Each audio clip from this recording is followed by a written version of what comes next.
Assalamualaikum warahmatullahi wabarakatuh.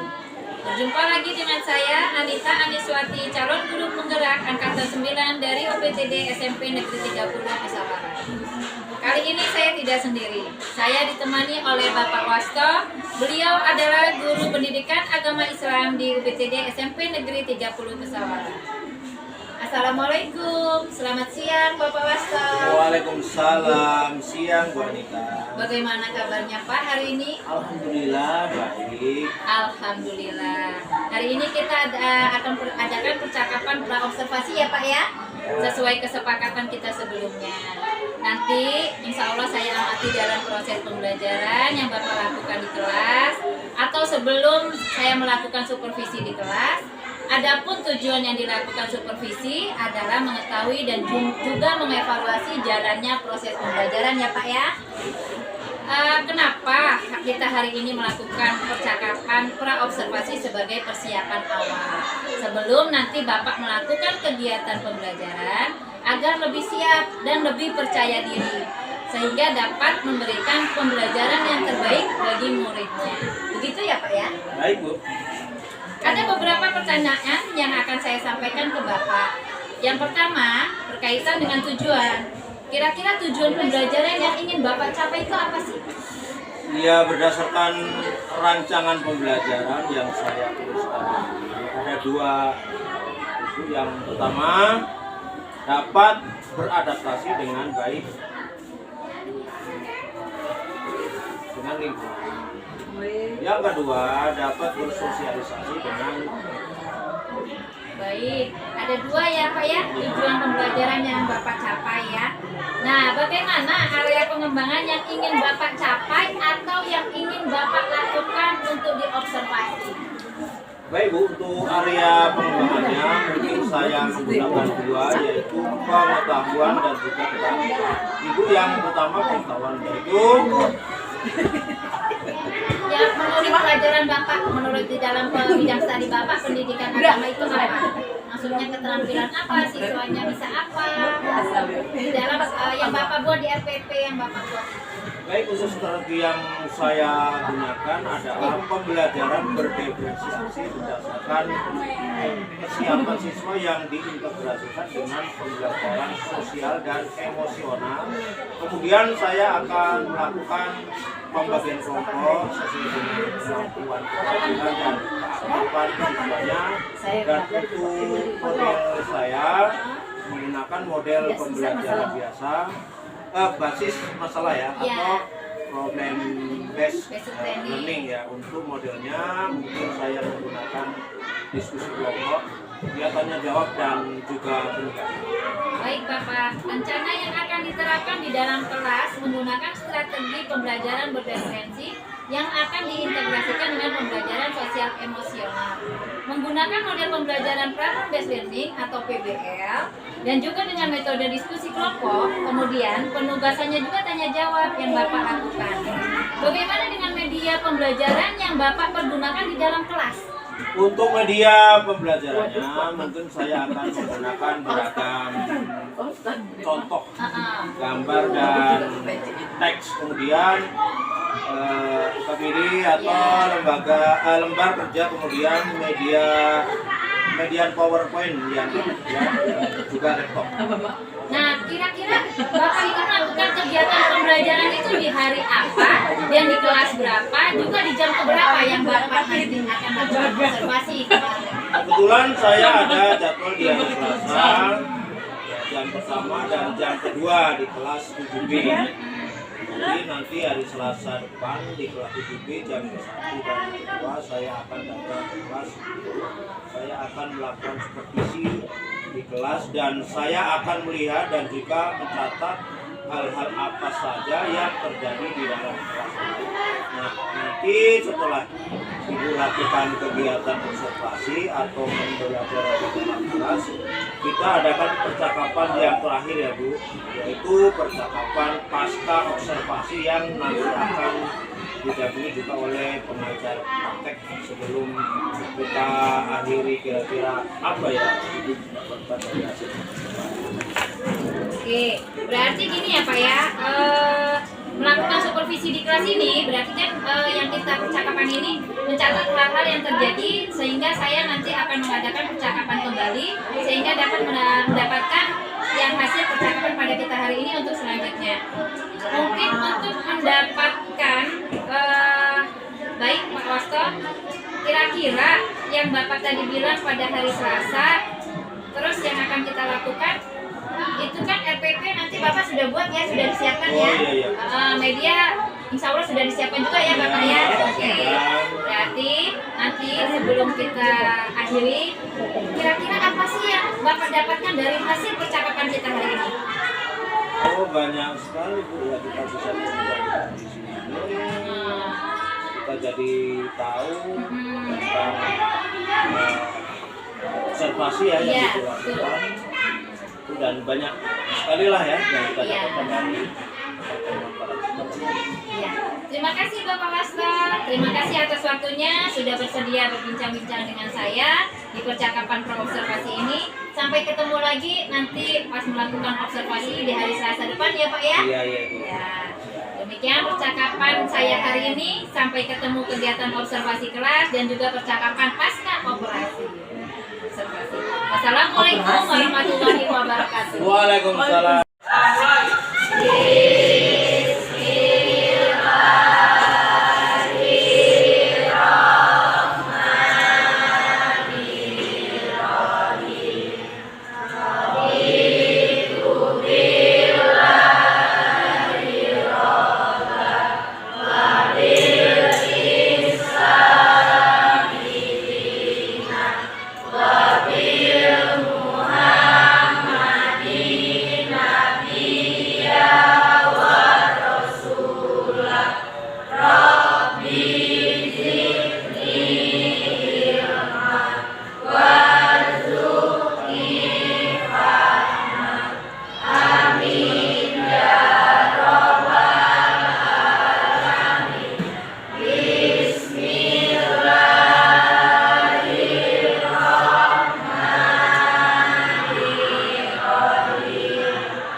amal soleh.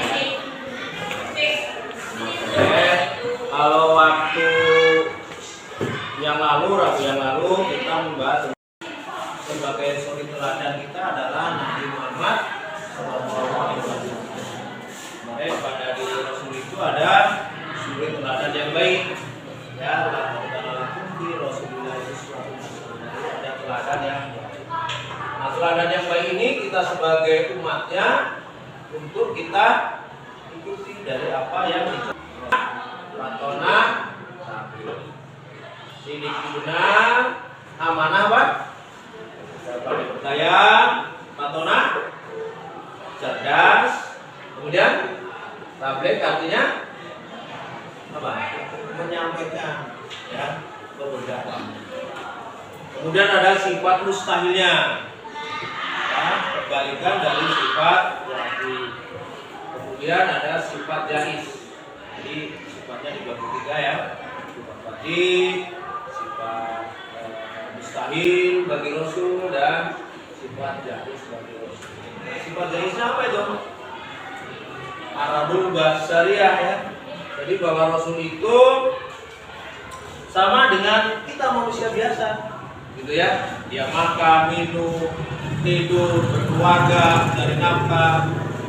Hanya bedanya kalau Rasulullah itu pilihan Allah yang dipilih ya, manusia yang pilihan Allah. Kalau kita hamba biasa ya, tidak diberikan mukjizat. Bedanya ya, hanya kepada orang-orang soleh, mungkin kalian ini insya Allah ya, dari anak-anak yang soleh, namanya mendapat makmunah. Ya, makmunah itu kelebihan dari Allah, kelebihan dari seseorang yang karena taat beribadah menjalankan apa yang diperintahkan oleh Allah. Tuh ya, materi yang kemarin ini ya. Oke, sekarang kita bahas kalian, kita barusan sudah belajar tentang memahami amal soleh, manfaat beramal soleh, kemudian berbaik sangka, kemudian manfaat berbaik sangka, ya. Kita sudah bentuk, ya. Dari mulai yang pertama tadi sudah dibahas, kemudian kita bentuk kelompok, kemudian kita sudah coba ya memahami tentang bab 10 ini ya, tentang menghiasi pribadi dengan berbaik sangka dan beramal soleh ini. Mudah-mudahan kita nanti bisa kita terapkan dalam kehidupan sehari-hari ya. Jadi mintanya kita prakteknya ya, tidak hanya teori saja ya. Mudah-mudahan kita pertemuan ini bermanfaat bagi kita semua. Kemudian untuk pertemuan minggu depan kita bahas yang berbaik sangka dan manfaat berbaik sangka ya. Kita perdalam lagi untuk pertemuan selanjutnya. Demikian pertemuan hari ini, mudah-mudahan bermanfaat bagi kita semua. Saya akhiri. Wassalamualaikum warahmatullahi wabarakatuh. Waalaikumsalam warahmatullahi wabarakatuh. Assalamualaikum warahmatullahi wabarakatuh. Berjumpa kembali di percakapan pasca observasi bersama saya Anita Aniswati, calon guru penggerak angkatan 9 dari UPTD SMP Negeri 30 Pesawaran. Saya masih ditemani oleh Bapak Wasto sebagai guru yang telah saya observasi pada kegiatan supervisi akademik, dan saya pun ditemani oleh Bapak Anton Sujarwo, FWD, sebagai pengajar praktik calon guru penggerak angkatan 9. Assalamualaikum Bapak Anton. Assalamualaikum Bapak Wasto. Waalaikumsalam. Bagaimana kabarnya hari ini? Alhamdulillah baik Bu. Ya baik, percakapan pasca observasi ini saya akan memberikan pertanyaan-pertanyaan kepada Bapak Wasto terkait dengan jalannya proses observasi kelas yang sudah kita lakukan ya Pak ya, dengan tujuan untuk evaluasi sejauh mana sih pembelajaran yang sudah Bapak lakukan. Untuk pertanyaan yang pertama, bagaimana ini perasaan Bapak terkait dengan jalannya kegiatan observasi kelas yang sudah berlangsung? Ya, karena belum terbiasa, awalnya saya merasa tegang ya, masih besar, tapi alhamdulillah semuanya berjalan. Alhamdulillah ya Pak, sudah berjalan dengan baik. Bisa nggak diceritakan kembali Bapak area pengembangan apa yang Bapak lakukan di dalam kelas, kemudian langkah-langkah atau tahapan-tahapan pembelajaran yang sudah Bapak lakukan di dalam kelas? Untuk tahapan tentunya saya membuat perangkat Kemudian untuk area pengembangan mungkin dari area pengetahuan dan juga keterampilan. Nah, untuk pengetahuan siswa memang sudah bagus, keterampilannya misalkan sudah bisa membaca doa, misalkan tentang doa pembelian, kemudian kurban dan lain sebagainya. Jadi area pengembangannya berkait dengan pengetahuan dan keterampilan itu menurut Bapak sejauh mana area pengembangan yang sudah Bapak sampaikan tadi sudah berhasil dilakukan di dalam kelas?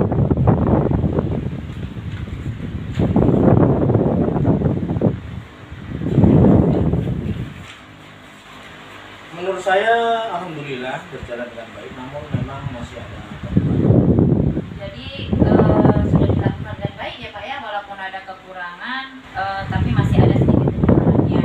Nah, menurut Bapak apa sih kekurangannya yang mungkin kendala yang Bapak hadapi pada saat melakukan proses pembelajaran di dalam kelas?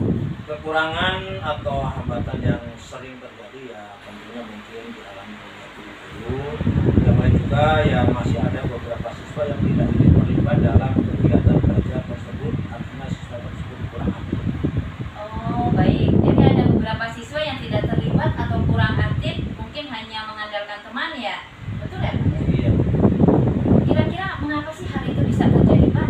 Mereka kurang aktif atau kenapa tidak mau ikut terlibat dalam diskusi misalnya? Mungkin dalam pembagian kelompok dengan jumlah siswa yang terlalu banyak, yang kelompoknya saya juga akan menggunakan pendekatan yang sesuai dengan minat anak. Misalnya saya bagi kelompok berdasarkan gaya belajarnya, ada yang gaya belajarnya visual, auditori, dan kinestetik.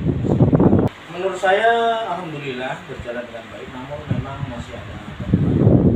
Jadi sudah dilakukan dengan baik ya Pak ya, walaupun ada kekurangan, tapi masih ada sedikit kekurangannya. Nah, menurut Bapak apa sih kekurangannya yang mungkin kendala yang Bapak hadapi pada saat melakukan proses pembelajaran di dalam kelas? Kekurangan atau hambatan yang sering terjadi ya tentunya mungkin dialami oleh guru-guru. Yang lain juga ya masih ada beberapa siswa yang tidak ingin terlibat dalam kegiatan belajar tersebut, artinya siswa tersebut kurang aktif. Oh baik, jadi ada beberapa siswa yang tidak terlibat atau kurang aktif, mungkin hanya mengandalkan teman ya, betul ya? Iya. Kira-kira mengapa sih hal itu bisa terjadi Pak? Mereka kurang aktif atau kenapa tidak mau ikut terlibat dalam diskusi misalnya? Mungkin dalam pembagian kelompok dengan jumlah siswa yang terlalu banyak, yang kelompoknya saya juga akan menggunakan pendekatan yang sesuai dengan minat anak. Misalnya saya bagi kelompok berdasarkan gaya belajarnya, ada yang gaya belajarnya visual, auditori, dan kinestetik. Dengan kenyamanan anak tersebut. Mungkin saya melakukan pertanyaan kepada anak tersebut agar menyesuaikan dengan kegiatan yang ada di kelas itu. Baik, jadi rencana ke depan Bapak itu nanti proses pembelajaran ke depan yang Bapak akan menyesuaikan dengan kenyamanan. Mereka menggunakan gaya belajar masing-masing, gaya belajar visual, terus gaya belajar auditori, menggunakan gaya belajar kinestetik, seperti itu ya Pak ya. Mudah-mudahan apa yang Bapak rencanakan dapat terrealisasi dan memberikan proses pembelajaran yang lebih baik lagi dibandingkan dengan yang kemarin ya Pak ya. Dan tentunya saya tunggu nanti cerita-cerita Bapak nih, apakah bisa direalisasikan atau tidak ya. Kira-kira kapan nih Bapak melakukan perubahan yang akan Bapak sampaikan tadi? Mungkin untuk waktu tepatnya belum saya tentukan ya, tapi insya Allah akan saya lakukan secepatnya. Baik Bapak, terima kasih atas jawabannya. Mudah-mudahan yang Bapak rencanakan bisa secepatnya direalisasikan dengan baik. Baik, akhiri rangkaian kegiatan supervisi akademik sudah selesai. Dimulai dari percakapan pra-observasi, observasi di kelas, dan percakapan pasca observasi. Saya ucapkan terima kasih sebanyak-banyaknya kepada Bapak Anton dan kepada Pak Wasto. Saya akhiri. Wassalamualaikum warahmatullahi wabarakatuh. Waalaikumsalam warahmatullahi wabarakatuh.